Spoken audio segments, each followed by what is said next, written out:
Hello प्यारे बच्चों, नमस्कार। कैसे हैं आप सब? एक बार बता दीजिए कि आवाज की क्वालिटी में, वीडियो की क्वालिटी में कोई प्रॉब्लम नहीं है। प्यारे बच्चों, आज का क्लास वैसे भी बहुत ज्यादा खास होने वाला है, क्योंकि आज के क्लास में हम लोग क्लास 12th बायोलॉजी का क्या पढ़ने वाले हैं बाबू? चैप्टर 3 मानव जनन यानी ह्यूमन रिप्रोडक्शन सिस्टम को हम लोग जानेंगे, जिसमें प्यारे बच्चों मेल रिप्रोडक्शन सिस्टम आएगा और फीमेल रिप्रोडक्शन सिस्टम आएगा। तो इसको हम लोग पूरा विस्तार से खुल के समझने की कोशिश करेंगे, और जितने भी कमजोर छात्र हैं सबको समझ में भी आएगा। बायोलॉजी से डर लगता है, नहीं लगेगा, हम हैं, बिल्कुल डरने की कोई बात नहीं है। तो प्यारे बच्चों क्या कीजिए, फटाफट से एक बार वीडियो को शेयर कर दीजिए। रुक जाइए, थोड़ा सा डिस्प्ले ऑफ हुआ है, अभी सही हो जाएगा। चलिए, तो प्यारे बच्चों यहाँ पे सबसे पहले तो हम आपको बधाई देना चाहते हैं सभी प्यारे बच्चों को, कि जो हमारी, आपकी और हमारी फैमिली है वो 3 लाख लोगों की हो गई है। ये सिर्फ 3 लाख नंबर ही नहीं है, ये 3 लाख लोगों का परिवार है, जिसमें आप भी शामिल है, हम भी शामिल है, पिछले वाले जो बच्चे जो है पढ़ के निकल गए वो भी शामिल है।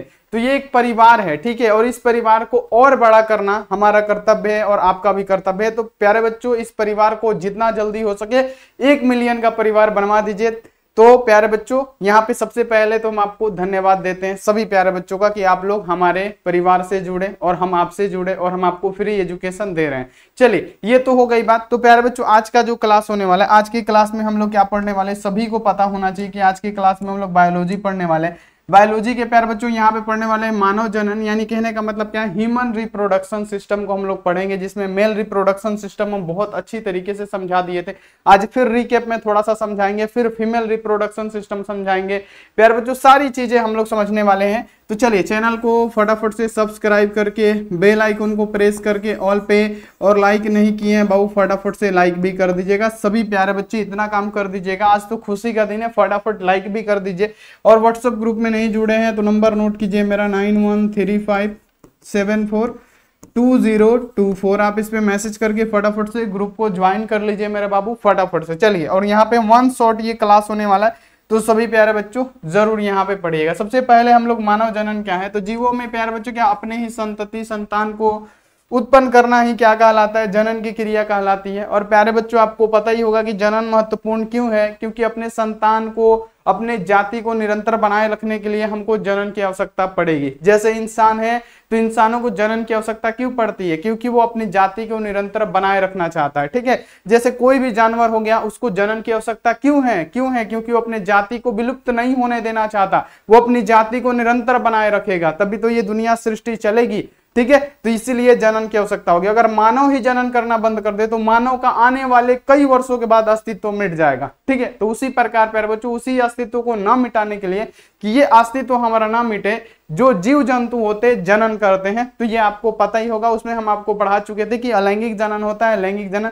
अलैंगिक जनन में क्या होता है, जिसमें एकल जनन अंग भाग ले। जनन की वैसी प्रक्रिया जिसमें एकल जनन अंग भाग ले, यानी या तो पुरुष भाग ले या तो स्त्री, या तो मेल या तो फीमेल, एक ही भाग ले सकता है, जिसे हम लोग क्या कहते हैं, अलैंगिक जनन। जैसे अमीबा, पैरामीशियम, मुकुलन, ये सारी क्रियाएं होती है, वो होती है क्या, आपको पता होना चाहिए कि ये एकल जनन क्रिया यानी अलैंगिक जनन की क्रिया होती है। और लैंगिक जनन में क्या होता है, जिसमें प्यारे बच्चों जनन की वैसी प्रक्रिया जिसमें 2 जनन अंग भाग ले, जैसे मेल भी फीमेल भी, ठीक है, तभी क्या होगा, ये वो लैंगिक जनन कहलाएगा।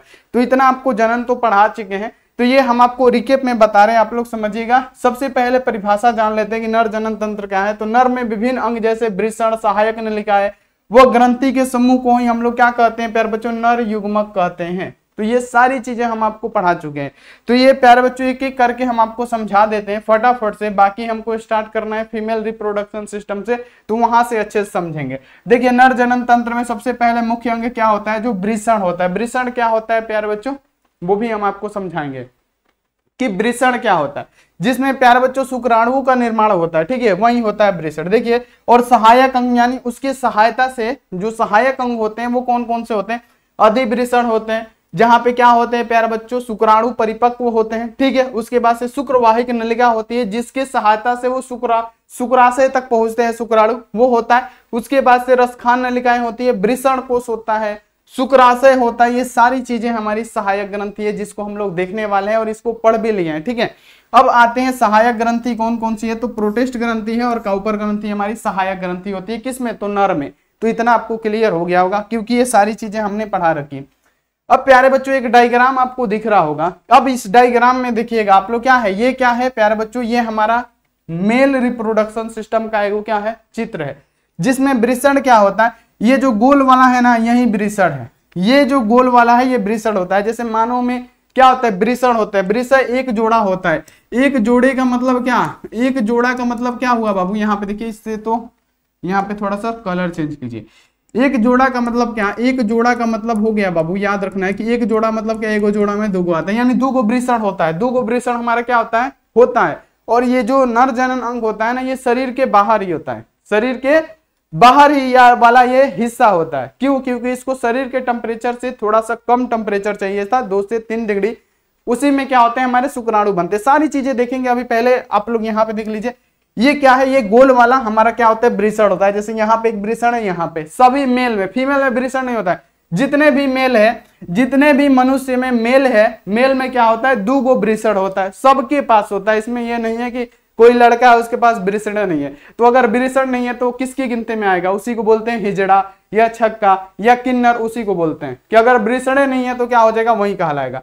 तो यहाँ देख लीजिए, ये हमारा क्या होता है, ये मूत्राशय होता है, जिसमें क्या होता है, मूत्र हमारा जमा होता है, मूत्राशय होता है। ठीक है, सबसे पहले ये देखिए जो गोल वाला होता है ये वृषण होता है। ठीक है, अब प्यारे बच्चों, अब वृषण है तो वृषण को किसी चीज में रखा गया तो एक थैली नुमा संरचना होती है।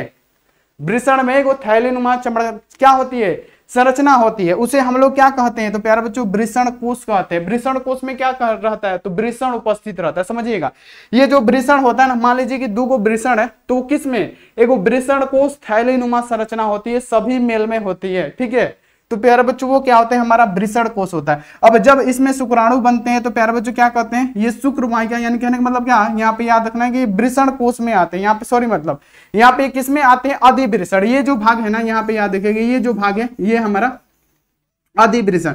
ये वृषण में क्या करते हैं, शुक्राणु बनते हैं और फिर कहाँ आते हैं, अधिवृषण में। इसे क्या बोलते हैं, अधिवृषण। याद रखिएगा, अधिवृषण, इसे बोलते हैं अधिवृषण, याद रखिएगा। ये क्या है, हमारा अधिवृषण। अब इसमें शुक्राणु बनेगा, फिर क्या आएगा, अधिवृषण में। इसमें क्या होते हैं, हमारे शुक्राणु परिपक्व होते। सबसे पहले समझिएगा, दिमाग में एकदम डाल देंगे और पूरा खुल के समझा देंगे ताकि आपको दिक्कत ना हो। ये हमारा होता है वृषण। वृषण क्या होता है, जो मेल में 2 पाया जाता है, जो शरीर के बाहर जो होता है लिंग, उसी के प्यारे बच्चों नीचे होता है। इतना खुल के हम आपको समझा रहे हैं। तो यहाँ पे क्या होता है, वो वृषण होता है। ठीक है, और जो वृषण जिसमें रहता है ना, जो वृषण जिसमें रहता है उसे कहते हैं क्या, प्यारे बच्चों वृषण कोश। तो वृषण कोश में उपस्थित रहता है। और वृषण में जब शुक्राणु बनते हैं तो कहां पे आते हैं, तो अर्धवृषण यानी अधिवृषण में यहाँ पे आते हैं। और यहाँ पे शुक्राणु क्या होते हैं, परिपक्व होते हैं। जैसे ही यहाँ पे परिपक्व होंगे, फिर प्यारे बच्चों यहाँ पे क्या होगा, यहाँ पे याद रखिएगा, फिर ये वृषण नलिका यानी शुक्रवाहिक जो नलिका है ना, इसको बोला जाता है शुक्रवाहिक नलिका। ठीक है, ये जो है शुक्रवाहक नलिका, ये कहाँ चला जाता है, शुक्रवाहक नलिका से ये कहाँ पहुंच जाते हैं, शुक्राशय तक जाते हैं। तो इसको क्या कहते हैं, शुक्रवाहिक नलिका है। तो जब हमारे यहाँ पे शुक्राणु बने, फिर कहाँ पे आए प्यारे बच्चों, अधिवृषण में आए, जिसमें परिपक्व हो गए, फिर क्या शुक्रवाहक नलिका के द्वारा कहाँ गए, शुक्राशय तक गए। देखिए यहाँ पे नाम लिखा है शुक्राशय। अब शुक्राशय में क्या करते हैं, अपने आप को सुरक्षित महसूस करते हैं, इसमें द्रव होता है। तो प्यारे बच्चों ये शुक्राशय में क्या होते हैं, इकट्ठा हो जाते हैं। ठीक है, और यही क्या करते हैं, ये क्या है, मूत्र मार्ग है, यानी ये सॉरी ये क्या होता है, मूत्राशय होता है, यानी इसमें मूत्र जमा होता है हम लोग का। जितना भी मेल है ये क्या है, इसमें मूत्र हमारा जमा रहता है। और जब मूत्र निकलता है तो प्यारे बच्चों जो मूत्र का नली है, और प्यारे बच्चों जो हमारा यहाँ पे जो वीर्या का जो नली होता है, यानी जो वीर्या बनते हैं, यहाँ पे जो वीर्या बनता है वो क्या होता है, मूत्रे मार्ग से क्या होता है प्यारे बच्चों, निकल जाता है। क्या करता है, मूत्रे मार्ग से। तो हम लोग में प्यारे बच्चों क्या होता है, याद रखना है सभी बच्चों को कि जो मूत्र मार्ग और प्यारे बच्चों जो स्पर्म में निकलता है ना, वो एक ही रास्ता से निकलता है। क्या होता है, जब हम लोग निषेचन करते हैं प्यारे बच्चों, तो क्या करता है, हमारा निकल जाता है। ये आपको पता होना चाहिए। ठीक है, क्लियर हो गया। तो यही होता है हमारा क्या प्यारे बच्चों। और यहाँ पे ये जो ग्रंथि होती है ना, जो मूत्राशय के नली के चारों ओर लगी होती है, जो मूत्राशय के जो नली के चारों ओर से घेरे रहती है ना, इस ग्रंथि को हम लोग क्या कहते हैं, तो प्रोटेस्ट ग्रंथि कहते हैं। ठीक है, आपको इतना याद रख लेना। तो यहाँ पे आपको पूरा का पूरा समझ में आ गया होगा कि ये नर जन्म तंत्र क्या है, यानी ये वृषण क्या है। तो वृषण सबसे बढ़िया के 2 वृषण होता है। वृषण मनुष्यों में एक जोड़ा वृषण होता है, जिसको वृषण कोश में रखा जाता है, यानी वृषण कोश में उपस्थित होते हैं। और वृषण में हमारे शुक्राणु बनते हैं और कहाँ जाते हैं, अधिवृषण में। और अधिवृषण में जाके क्या करते हैं, वहां पे परिपक्व हो जाते हैं। फिर ये क्या करते हैं, शुक्रवाहक नलिका द्वारा कहाँ जाते हैं, शुक्राशय तक पहुंच जाते हैं। और शुक्राशय में इनको पोषण मिलता है। ठीक है, और वहां पे वो अपने आप को सुरक्षित महसूस करते हैं। और प्यारे बच्चों जब भी हम निषेचन करते हैं, प्यारे बच्चों जब भी हम लोग प्यारे बच्चों करते हैं तो क्या होता है, तो यहाँ पे मूत्र जो मार्ग होता है जिससे हमारा मूत्र निकलता है, उसी मूत्र मार्ग से हमारा वीर्य भी निकल जाता है निषेचन के दौरान। तो क्लियर हो गया होगा प्यारे बच्चों, इतना आपको क्लियर हो गया होगा। चलिए देखिए प्रथम अंग क्या है, पुरुषों का एक जोड़ी वृषण है, उदर गुहा भार थैलीनुमा संरचना पाई जाती है जिसे हम लोग वृषण कहते हैं। ये कितना 4 से 5 सेंटीमीटर लंबा, कितना वृषण का बात किया जा रहा है, 4 से 5 सेंटीमीटर लंबा, 2 से 3 सेंटीमीटर चौड़ा, और ये बाहर से 2 झिल्लियों से घिरा हुआ होता है जिसे हम लोग क्या कहते हैं प्यारे बच्चों, बताइए तो, वृषण कोश। ठीक है, अब देखिए यहाँ पे याद रखिएगा आंतरिक झिल्ली वृषण के अंदर यहाँ पे क्या होती है, अंतिवृत्ति होकर 200 से 250 प्रकोष्ठ का निर्माण करती है जिसे हम लोग वृषण पालिया भी कहते हैं। क्लियर हो गया। ठीक है, अब देखिए अब यहाँ पे आ जाइए कि शुक्राणु जनन नलिका, और यहाँ आप देखिए आंतरिक संरचना क्या है। तो देखिए वृषण के अंदर यहाँ देखिए शुक्राणु जनन नलिका होती है जो भीतर 3 प्रकार की कोशिका का निर्माण करती है। पहला कौन सा, शुक्राणु, यहाँ पे देखिए शुक्राणु जनन कोशिकाएं बनाती है, दूसरा स्ट्रोली, और तीसरा क्या होता है, अंतराली कोशिका का निर्माण करती है। चलिए यहाँ देखिए अब हम लोग सबसे पहले तो यहाँ पे पहला आपको जान लेना है कि सबसे पहले क्या मुख्य अंग हमने पढ़ लिया, प्राथमिक अंग पढ़ लिया।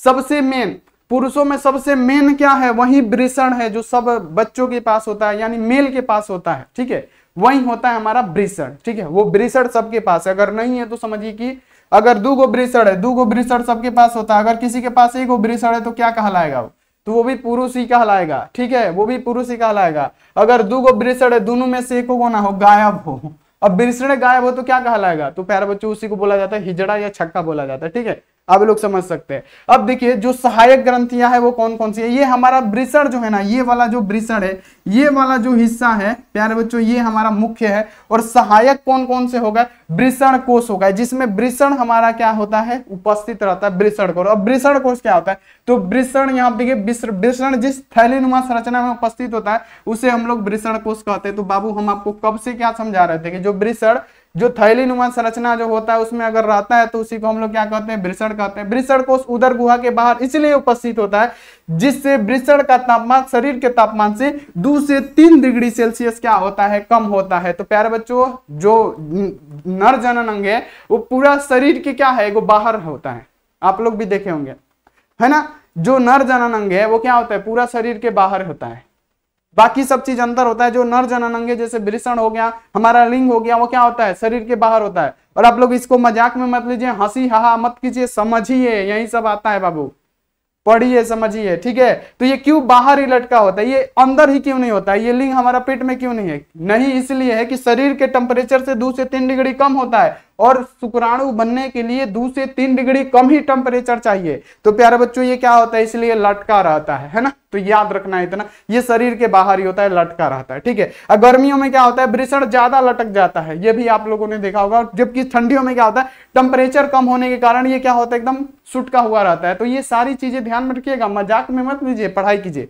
ठीक है, अब देखिए वृषण जैसे थैलीनुमा संरचना होती है तो हम आपको बता दिए। अब देखिए अधिवृषण क्या है बाबू, हम आपको अधिवृषण समझाए ना कि जब ये वृषण है प्यारे बच्चों, इसमें शुक्राणु बनते हैं तो ये कहाँ जाते हैं, अधिवृषण ये वाला हिस्सा में जाते हैं। और अधिवृषण में क्या होता है, शुक्राणु परिपक्व होते हैं। ठीक है, यहाँ आप देखिए आपको याद रखना है कि यह वृषण के ऊपर की एक संरचना होती है जिसमें शुक्राणु परिपक्व होते हैं। हम आपको कई बार समझा चुके हैं, ये जो अधिवृषण है इसमें शुक्राणु क्या होंगे, परिपक्व होंगे, जो कि इसको समझा चुके हैं। अब देखिए शुक्रवाहक नलिका, यानी शुक्रवाहक नलिका क्या होती है, तो प्यारे बच्चों ये मान लीजिए वृषण है और उसके बाद से क्या हो गया, ये हमारा हो गया बाबू, ध्यान रखिएगा। अब ऐसे तो आपको कोई नहीं पढ़ाएगा, इतना तो हम जानते हैं, ये हमारा अधिवृषण हो गया। ठीक है, इसमें शुक्राणु परिपक्व हो गए। तो जब हमारे शुक्राणु बाबू परिपक्व हो गए तो इतना आपको याद रखना है कि जब परिपक्व हो जाएंगे ना तो ये क्या हो जाएंगे प्यारे बच्चों, ये इस नली से कहाँ जाएंगे, शुक्राशय तक जाएंगे, यानी शुक्रवाहिका नली इसी को बोला जाता है।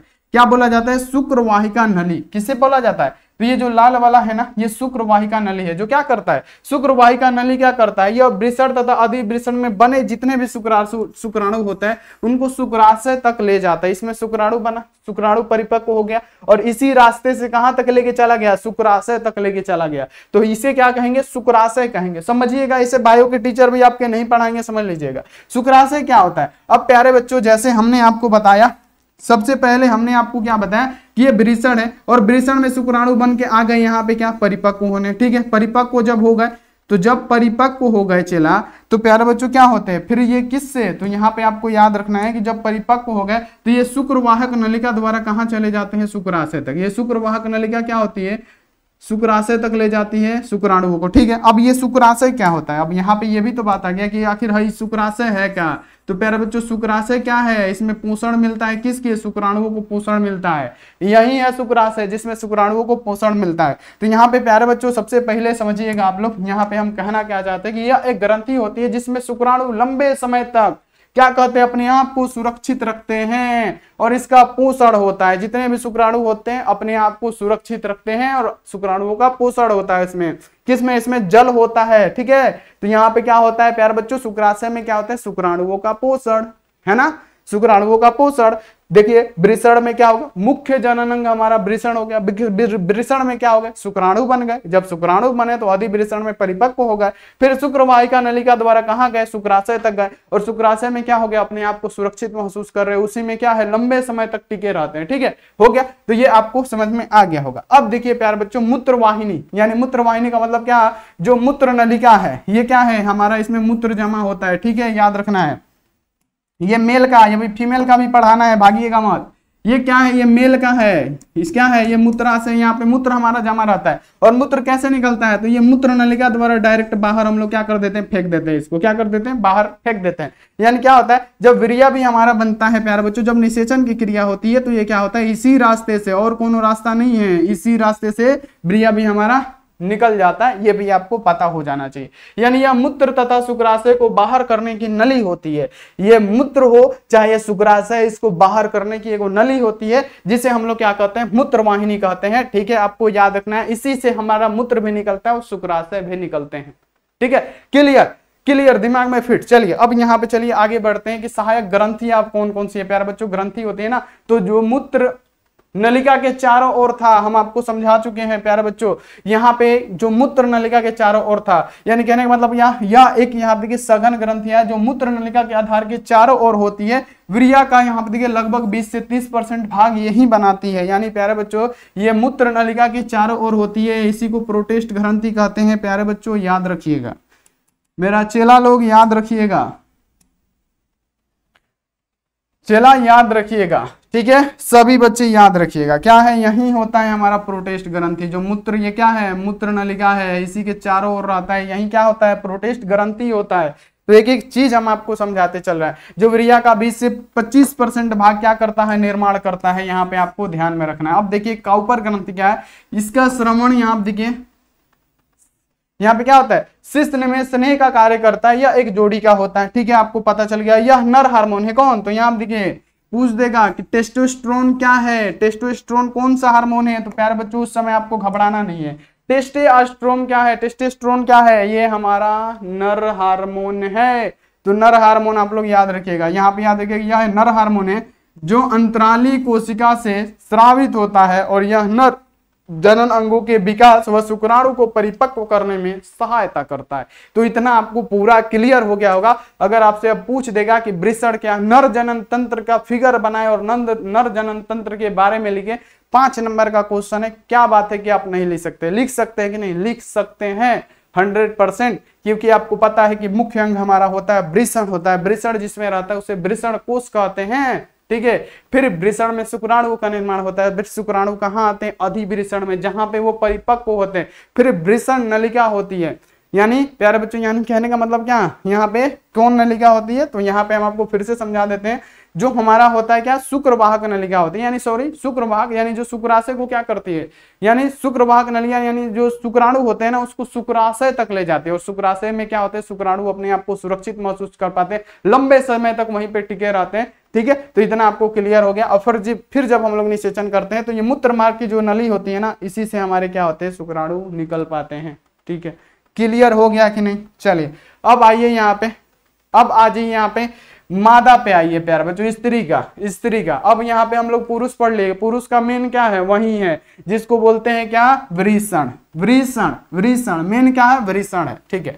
अब यहाँ आप देखिए जो स्त्री जनन तंत्र है, अब स्त्री जनन तंत्र में जो होता है ना प्यारे बच्चों, अंडाशय वही मेन होता है, ठीक है। अभी आपको समझ में आएगा स्त्री जनन तंत्र क्या है। तो प्यारे बच्चों स्त्री जनन तंत्र, यहाँ देखिए स्त्री जनन तंत्र जनन प्रक्रिया की अतिरिक्त भी कोई कार्य का निर्वहन करती है, ठीक है। मतलब इसके सिवा, जनन तंत्र के सिवा भी प्यारे बच्चों और भी और कार्य का निर्वहन करती है, जैसे निषेचन करेंगे, भ्रूण का विकास होगा, गर्भधारण होगा, दुग्ध होगा आदि होगा, जिसे ही हम लोग स्त्री जनन तंत्र कहते हैं और इसी के भाग भी होते हैं, ठीक है। क्लियर हो गया, ये कोई डिफिनेशन नहीं है। अब यहाँ पे समझिए कि मुख्य जनन अंग क्या होता है प्यारे बच्चों, आपको याद रखना है। जैसे पुरुषों में वृषण क्या था, मुख्य जनन अंग था। मुख्य जनन अंग क्या था, पुरुषों में वृषण था। और प्यारे बच्चों स्त्रियों में क्या होता है, अंडाशय, ओवरी। याद रखना ये मुख्य जनन अंग होता है प्यारे बच्चों। क्या है, या प्राथमिक, ये क्या होता है, प्राथमिक जनन अंग होता है।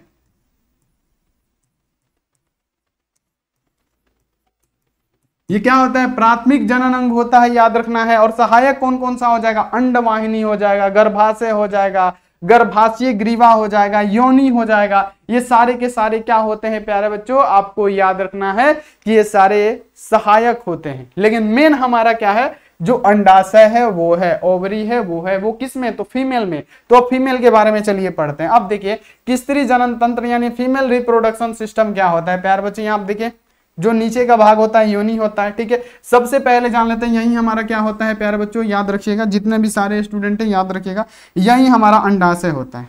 सभी बच्चे ध्यान रखिए, ये जो हमारा होता है यही अंडाशय होता है। ये भी क्या होता है, एक जोड़ी होता है। एक जोड़ी का मतलब क्या, दूगो होता है, ठीक है। और ये वाला जो भाग है ना, ये वाला हमारा भाग, ये हमारा गर्भाशय होता है। गर्भाशय क्या होता है प्यारे बच्चों, याद रखना कि ये हमारा गर्भाशय होता है। सभी बच्चे ध्यान रखेंगे, ठीक है। नीचे वाला योनि है, ठीक है। यही हमारा क्या होता है, अंडाशय होता है, ठीक है। ओवरी इसी को बोला जाता है। और प्यारे बच्चों ये अंडवाहिनी होता है, यानी ये जो नलिका होती है जिसे हम लोग फिलोपियन ट्यूब भी कहते हैं, फिलोपियन नलिका भी कहते हैं। और प्यारे बच्चों यहाँ पे एक कांटा की तरह रहता है जो इसको पकड़े हुए रहता है, ठीक है।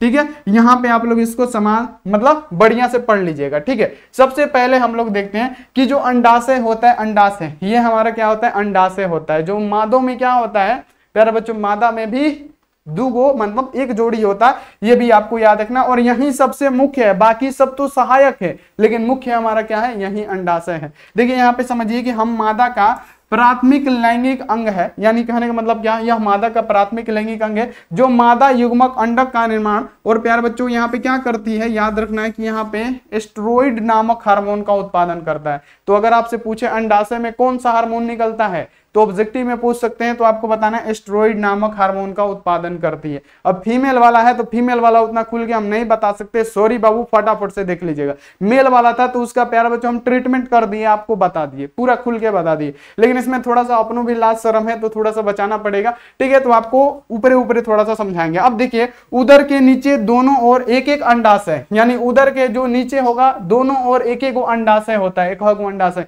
यानी एक जोड़ी होता है फीमेल में, ठीक है। अब ये अंडाशय 2 से 4 सेंटीमीटर क्या होता है प्यारे बच्चों, लंबा और 1.5 सेंटीमीटर चौड़ा होता है। 2 से क्या होता है, 2 से 4 सेंटीमीटर लंबा और चौड़ा कितना, तो 1.5 सेंटीमीटर लगभग चौड़ा होता है, ठीक है। और मोटी होती है 1 सेंटीमीटर। बादाम की आकृति की संरचना होती है, बादाम आप लोग काजू पिस्ता बादाम देखे होंगे, वही होता है, उसी तरह की एक संरचना ये होती है, ठीक है। या यहाँ आप देखिए श्रेणी भित्ति से यहाँ आप देखिए लिगमेंट द्वारा यहाँ पे क्या होती है, उदर गुहा में यहाँ पे क्या लटकते हुए होती है। लिगमेंट द्वारा क्या होगी, ये जो लिगमेंट है इस उदर गुहा में लटके हुए होती है, ठीक है। तो यहाँ पे आपको अंडाशय के बारे में ओनली बताएं कि अंडाशय क्या होता है। जो मतलब कहने का मतलब क्या, फीमेल रिप्रोडक्शन का मेन अंग होता है जो अंडाशय होता है, उसके बारे में हम आपको क्लियर कर दिए, ठीक है। इसमें उतना खुलेंगे नहीं, ठीक है। यहाँ देख लीजिए अंडवाहिनी अब क्या होता है, ये अंडाशय हो गया प्यारे बच्चों, ये क्या हो गया अंडाशय ओवरी, जिसके बारे में हम लोग पढ़े कि ये क्या होता है, प्रथम जनन अंग होता है।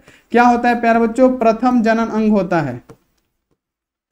ये क्या होता है हमारा प्रथम जनन अंग होता है। ठीक है बाबू, अब देखिए ये हमारा अंडवाहिनी है जिसे हम लोग फिलोपियन नलिका भी बोलते हैं, फिलोपियन ट्यूब भी बोलते हैं। ये अंडवाहिनी क्या करती है, तो ये अंडवाहिनी किससे जुड़ी होती है, तो अंडाशय से जुड़ा होता है। आप लोग देख पा रहे होंगे कि ये अंडवाहिनी, ये जो नलिका है ये वाली, यहाँ पे समझिएगा ये वाली जो नलिका है ये क्या होती है, हमारी अंडवाहिनी होती है जिसे हम लोग फिलोपियन ट्यूब भी बोलते हैं। ठीक है, ये वाली, ठीक है, आपको अंडवाहिनी नलिका यहाँ पे समझ में आ रहा होगा जिसे हम लोग फिलोपियन ट्यूब भी बोलते हैं। ठीक है, अब ये देखिए इसके काम क्या था, यह पतली कुंडली पेशिया नली है। ये क्या है, सबसे पहले नली है। ठीक है, क्लियर हो गया कि ये क्या है, नली है। अब देखिए जो गर्भाशय और अंडाशय को जोड़ती है, अब देखिए यहाँ पे ये गर्भाशय, ये क्या होता है, गर्भाशय होता है। देखिए यहाँ पे पढ़िए गर्भाशय लिखा है, ये गर्भाशय और ये क्या है, अंडाशय, ये दोनों को क्या कर रहा है, ये फिलोपियन नलिका जोड़ रहा है। गर्भाशय और अंडाशय को जोड़ता है कौन, तो फिलोपियन नली। ठीक है, अंडवाहिनी। ठीक है, क्लियर हो गया। अब चलिए अब यहाँ पे आ जाइए कि यह अपनी, यहाँ देखिए यहाँ पे क्या होता है, कास्भिका प्रक्रियाओं द्वारा अंडाणुओं को यहाँ पे देखिए गर्भाशय तक पहुंचाती है। यानी ये प्यारे बच्चों क्या करती है, इसमें अंडाणु का निर्माण होता है, अंडाशय में ही अंडाणु बनते हैं और अंडाणु को क्या करती है प्यारे बच्चों, फिलोपियन नलिका के द्वारा गर्भाशय तक पहुंचाती है। बाबू क्लियर रखिएगा, एग्जाम में सब पूछा जाता है। ये हमारा क्या है, अंडाशय, इसमें अंडाणु बने और अंडाणु को क्या करता है, ये फिलोपियन ट्यूब यानी अंडवाहिनी के द्वारा गर्भाशय तक पहुंचाता है। क्यों, तो अंडवाहिनी यानी फिलोपियन ट्यूब का यही काम है। ठीक है, अब यहाँ पे आपको याद कर लेना है कि ये फिलोपियन ट्यूब क्या है, तो प्यारे बच्चों इसमें क्या होता है, आपको याद रखना है कि जो हमारे अंडाशय में अंडाणु बनते हैं इसको क्या करता है, गर्भाशय तक का पहुंचाने का कार्य करता है। ठीक है, क्लियर हो गया, बहुत बढ़िया।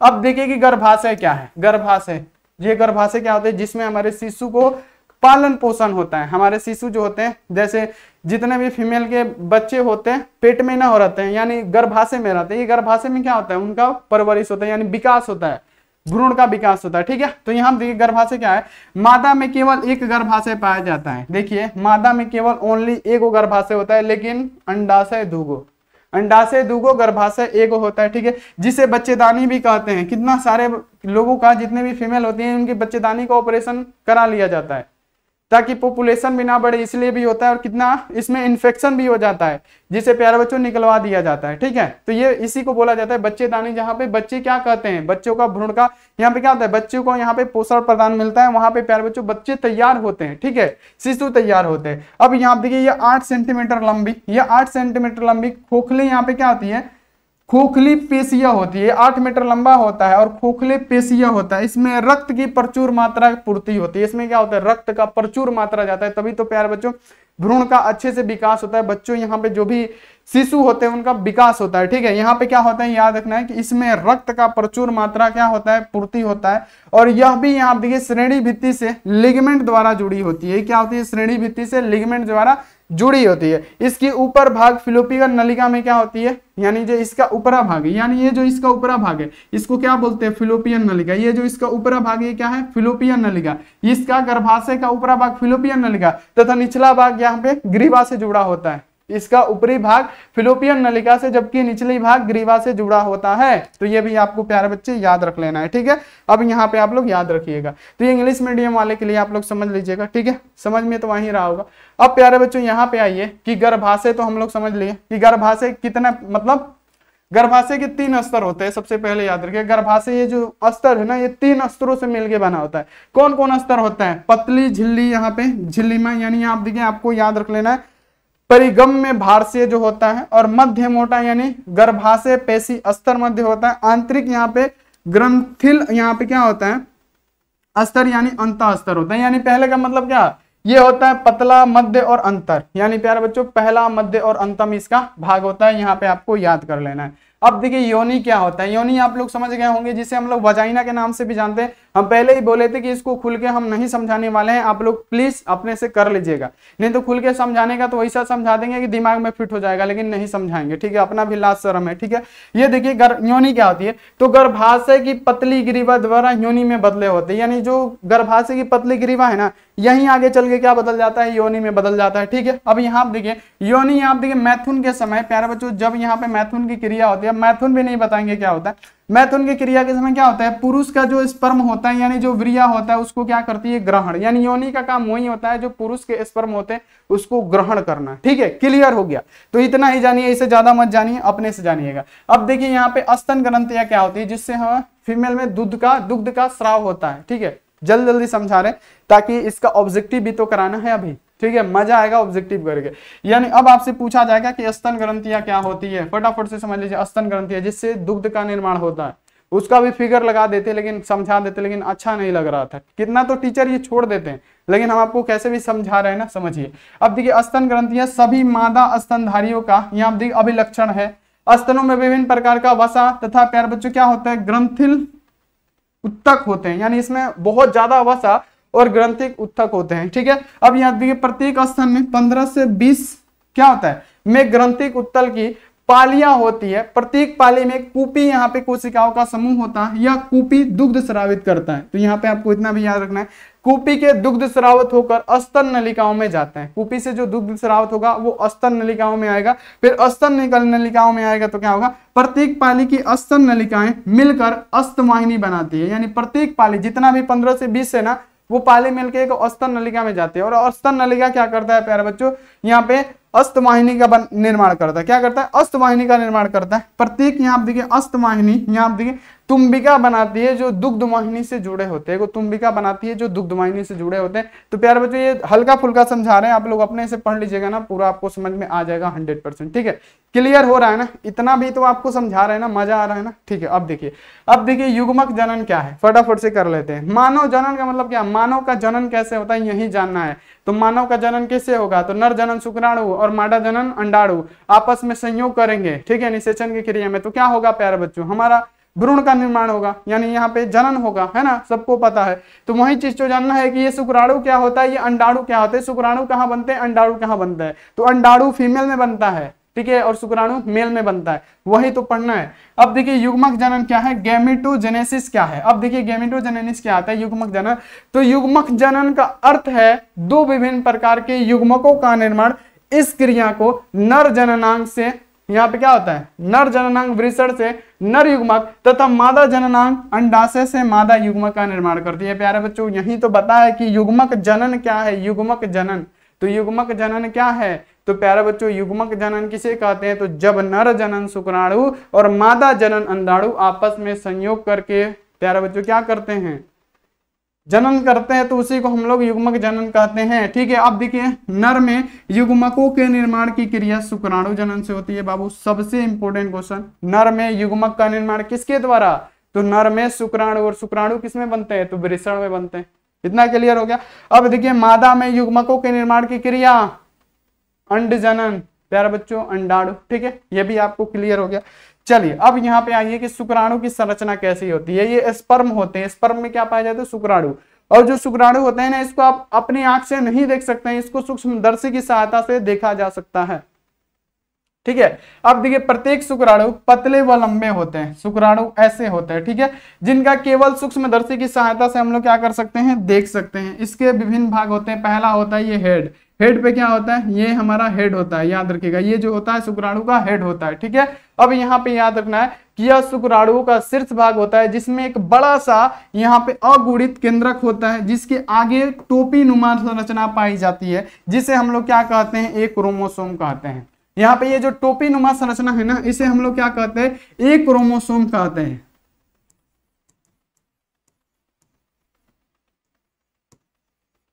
एक क्रोमोसोम कहते हैं, एक क्रोमोसोम इसको कहा जाता है। जो टोपी नुमा संरचना होती है उसे एक क्रोमोसोम कहते हैं। यह निषेचन के समय अंडाणुओं की झिल्ली को नष्ट करता है। जब निषेचन की क्रिया होती है तो ये क्या करता है, ये जो होता है प्यारे बच्चों, सिर यहाँ पे क्या करता है, अंडाशय में जो प्यारे बच्चों अंडाणु में जो झिल्ली होती है उसको ये नष्ट करता है। अब देखिए प्यारे बच्चों, इंग्लिश मीडियम वाले बच्चे के लिए फटाफट से आप लोग स्क्रीनशॉट ले लीजिएगा।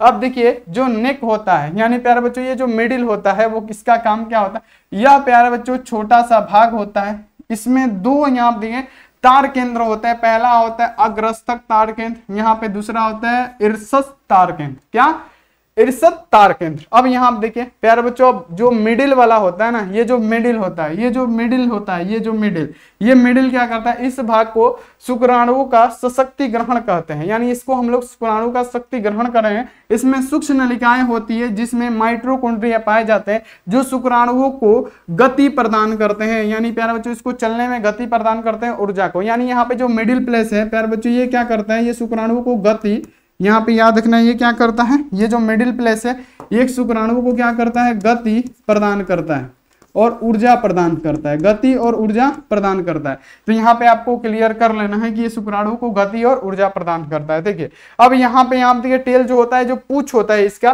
पूंछ जो होता है वो क्या होता है, यह शुक्राणु का आंतरिक लंबा भाग होता है जो जीव द्रव की झिल्ली से बना होता है। ये क्या होता है, जीव द्रव्य की झिल्ली से ये पूंछ होती है इनकी जो बनी होती है। तो ये मेल जो शुक्राणु बनते हैं ना, शुक्राणु का ये फिगर है, तो इसके बारे में आपको ऐसे लिख देना है। तो प्यारे बच्चों, यहाँ पे पूरा का पूरा हम लोगों ने चैप्टर खत्म कर दिया, इसमें ज्यादा कुछ नहीं है। और जो आपको भरमाते हैं ना कि ये करना है, ऐसे होता है वैसे होता है, ऐसा कुछ नहीं होता है। मानव जनन में बस देख लेना है कि मानव जनन कैसे होता है। तो आपको बस याद रखना है कि नर जनन शुक्राणु, मादा जनन अंडाणु, आपस में संयोग करेंगे, भ्रूण पोष बनाएंगे, हो जाएगा, ठीक है, मानव जनन। तो यहाँ पे आपको ये पूरा समझ में आ गया होगा। और बहुत सारे ऐसे टॉपिक भी है जिसको हमने छुपाया है, क्यों छुपाया है वो आपको पता ही होगा। बाकी ऑब्जेक्टिव आप इसका करेंगे, मजा आएगा। तो जल्दी जल्दी क्या कीजिए बाबू, चैनल को सब्सक्राइब कर दीजिए, जल्दी से जल्दी सब्सक्राइब, बेल आइकन को प्रेस करके ऑल पे, लाइक नहीं किए हैं फटाफट से लाइक कर दीजिए। और प्यारे बच्चों 499 वाला कोर्स नहीं लिए हैं, ले लीजिए। नंबर नोट कीजिए 62 99 24 89 35। फटाफट से पीडीएफ नोट्स सभी सब्जेक्ट का ले लीजिए। तो थैंक यू सो मच, मिलते हैं ऐसी अगली क्लास में। आप लोग अपना ध्यान रखिए, मन लगा के पढ़ाई करते रहिए। Take care and bye.